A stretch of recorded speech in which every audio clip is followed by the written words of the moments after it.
Hello everybody, class 10th की worksheet आ गई है बेटा साइंस की। वर्कशीट नंबर 22 24 अगस्त 2020। आज हम पढ़ने वाले हैं जैव प्रक्रम। ये वर्कशीट हम इंग्लिश मीडियम में कर चुके हैं। अगर आपको इंग्लिश वाली वीडियो देखनी है तो पहले ही अपलोड हो चुकी है। Now we are going to do Hindi medium वाली वर्कशीट। जैव प्रक्रम, जैविक प्रक्रियाएँ वो प्रक्रियाएँ जो बेटा हम जीवित रहने के लिए कोई भी जीव, कोई भी ऑर्गेनिज्म के अंदर चल रही होती हैं, उसको हम कहते हैं जैव प्रक्रम। जीवों द्वारा कौन कौन सी क्रियाएं होती हैं जिनको हम मूल जैविक क्रियाएं होती हैं, यानी कि जिनके कारण वो जीवित कहलाते हैं। यहाँ पर कुछ क्रियाएं दी गई हैं: पोषण, श्वसन, उत्सर्जन, परिसंचरण, वृद्धि, जनन। ये वो क्रियाएं हैं जिसको जैविक क्रियाएं कहते हैं, यानी कि ये वो क्रियाएं हैं जिसके कारण जीवन चल रहा है या कोई भी जीव जीवित कहलाता है। पोषण, आज हम पढ़ने वाले हैं पोषण की क्रिया के बारे में। ये सारी क्रियाएं श्वसन, उत्सर्जन, परिसंचरण, वृद्धि, जनन, ये सारी क्रियाएं हम पढ़ेंगे धीरे धीरे, लेकिन जो आज हम पढ़ने वाले हैं वो है पोषण। पोषण सिर्फ क्या होता है? पोषण सिर्फ खाना खाना नहीं होता है। जो आपने खाना खा लिया सिर्फ वो पोषण नहीं कहलाता है। पोषण बहुत मुश्किल प्रक्रिया है, अलग अलग तरीके से होती है और कैसे कैसे होती है उसके बारे में हम पढ़ेंगे। पोषण क्या होता है? पोषण भोजन को ग्रहण करना, उससे ऊर्जा और जीवन के अन्य आवश्यक पोषक तत्वों में परिवर्तित करना, इस पूरी प्रक्रिया को पोषण कहते हैं। ठीक है बच्चे। पोषक तत्व वे पदार्थ होते हैं जो पोषण प्रदान करते हैं। वृद्धि, विकास, प्रोटीन संश्लेषण और अन्य पदार्थों को संश्लेषित करने के लिए जीवों में पोषक तत्वों की आवश्यकता होती है। वृद्धि के लिए होती है, विकास के लिए, प्रोटीन को बनाने के लिए और अन्य पदार्थों को बनाने के लिए भी हमारे जीवन में पोषक तत्वों की आवश्यकता होती है। पोषण विधि, सभी जीवों में ऊर्जा और पदार्थ की सामान्य आवश्यकता समान है, लेकिन इसकी आपूर्ति विभिन्न विधियों से होती है। अतः पोषण की दो विधियां होती हैं। एक होती है स्वपोषी पोषण और एक होती है विषमपोषी पोषण। स्वपोषी पोषण वह पोषण है जो आप खुद ही करते हैं, यानी कि खुद कुछ चीज़ों की मदद लेकर आप अपना खाना खुद बनाते हैं, जैसे कि पौधे करते हैं। देखिए, कुछ जीव अकार्बनिक स्रोतों जैसे कार्बन डाइऑक्साइड, वाटर, पानी के सरल भोज्य पदार्थ प्राप्त करते हैं और अपना भोजन बनाते हैं, जैसे कि हरे पौधे, शैवाल और कुछ जीवाणु। विषमपोषी पोषण क्या कहलाता है? जंतु जटिल पदार्थों को सरल पदार्थों में खंडित करते हैं ताकि वे जीव के रखरखाव और वृद्धि में प्रयुक्त हो सके। ये क्या करते हैं? सरल चीज़ों को मुश्किल बनाते हैं। सरल चीज़ों से ऐसे चीज़ें बनाते हैं जिसको स्टोर किया जाता है, उनके अंदर रखा जाता है। इससे ये अकार्बनिक स्रोतों के सरल पदार्थों को भोजन की तरह इस्तेमाल करते हैं और ये जटिल पदार्थों को भोजन की तरह इस्तेमाल करते हैं। ये कार्बन डाइऑक्साइड और वाटर की मदद से खाना बना रहे हैं और ये उल्टा कर रहे हैं। ये खाने को पचाकर उसका कार्बन डाइऑक्साइड और वाटर बना रहे हैं। ठीक है बच्चे, तो दोनों में फ़र्क हो गया। आगे चलते हैं। कार्बोहाइड्रेट पौधों को ऊर्जा प्रदान करने में प्रयुक्त होता है। पौधों को भी खाने की ज़रूरत पड़ती है बढ़ने के लिए, तो उसको भी ऊर्जा प्रदान करता है।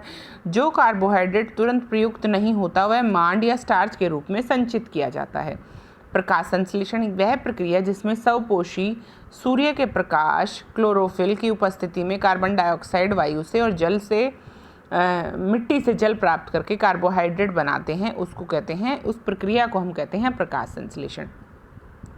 जो ग्लूकोज इसमें बनता है, उत्पादित ग्लूकोज विभिन्न कोशिकीय क्रियाओं को संपन्न करने में प्रयुक्त होता है। इस जैव रासायनिक अभिक्रिया में ऑक्सीजन एक उत्पाद की तरह बनता है। यह है वो प्रक्रिया जिससे जीवन चल रहा है और शायद हम सबका जीवन भी इसी प्रक्रिया से चल रहा है। हमने 6 कार्बन डाइऑक्साइड ली, 12 पानी के मॉलिक्यूल लिए, साथ में क्लोरोफिल और सूर्य का प्रकाश लिया, इसलिए इसको प्रकाश संश्लेषण भी कहते हैं, क्योंकि प्रकाश की मदद से कोई संश्लेषण हो रहा है। ये बनता है ग्लूकोज, ये बनता है ऑक्सीजन और ये बनता है वाटर। ये ऑक्सीजन आपके लिए शायद जीवनदायिनी है और ये ग्लूकोज जो बन रहा है, जो खाना बन रहा है, इसी से पूरी दुनिया खाना खा रही है। अब हम चलते हैं प्रकाश संश्लेषण को अच्छी तरह समझते हैं। प्रकाश संश्लेषण में प्रयुक्त होने वाले पदार्थ कौन कौन से हैं? 3 पदार्थ प्रयुक्त होते हैं: कार्बन डाइऑक्साइड, जल और सूर्य का प्रकाश। कार्बन डाइऑक्साइड स्टोमेटा द्वारा लिया जाता है। ग्लूकोज के निर्माण में कार्बन और ऑक्सीजन का इस्तेमाल होता है, इसलिए जो यहाँ से कार्बन डाइऑक्साइड मिलती है उसी से बाद में ग्लूकोज का इस्तेमाल होता है। जल जड़ों द्वारा अवशोषित किया जाता है। ग्लूकोज में हाइड्रोजन का जो पूर्ति है वो इस जल द्वारा होती है, क्योंकि आपको ग्लूकोज बनाने के लिए हाइड्रोजन भी चाहिए हाइड्रोजन यहाँ से मिल जाएगा, कार्बन डाइऑक्साइड यहाँ से मिल चुकी है। उसके बाद क्लोरोफिल जो कि पौधों में पत्तों में होता है, जो क्या काम करता है, ऊर्जा का स्रोत को अवशोषित करता है, यानी कि क्लोरोफिल सूरज की एनर्जी को अवशोषित करता है, नहीं तो वो कर नहीं पाएगा। प्रकाश संश्लेषण कहाँ होता है, देखिए कोशिका में उपस्थित एक विशिष्ट अंग होता है क्लोरोप्लास्ट, जिसे क्लोरोफिल कहते हैं, जिसमें क्लोरोफिल होता है, जो प्रकाश संश्लेषण की क्रिया जहाँ होती है। क्लोरोफिल जो हरे रंग का पदार्थ होता है, पत्ती या तने जहाँ हरा रंग है वहीं पर होता है और सूर्य के प्रकाश में सूर्य की रोशनी को अवशोषित करता है। प्रकाश संश्लेषण अब कैसे शुरू होता है, पहले क्या किया जाता है, ऊर्जा को अवशोषित किया जाता है जो क्लोरोफिल कर रहा है। उसके बाद प्रकाश ऊर्जा को रासायनिक ऊर्जा में रूपांतरित किया जाता है और हाइड्रोजन को 2 टुकड़ों में तोड़ा जाता है। हाइड्रोजन अलग की जाती है और ऑक्सीजन वाला पार्ट अलग किया जाता है ताकि उससे ऑक्सीजन बनाई जा सके।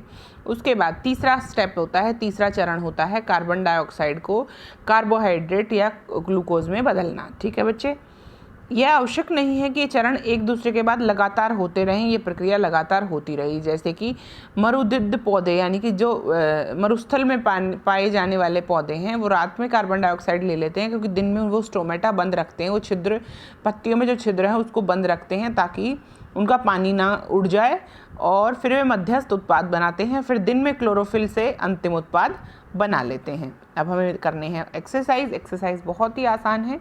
स्वपोषी और विषमपोषी में अब भेद करना है। ये देखिए,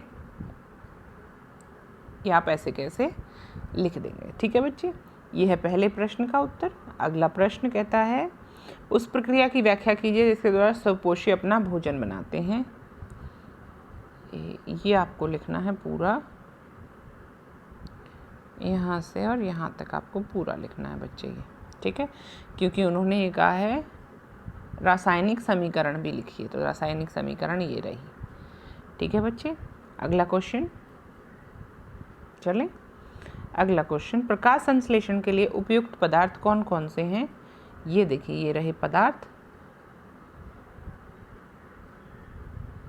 ये लिखने हैं आपको पदार्थ, इनके बारे में भी लिखेंगे।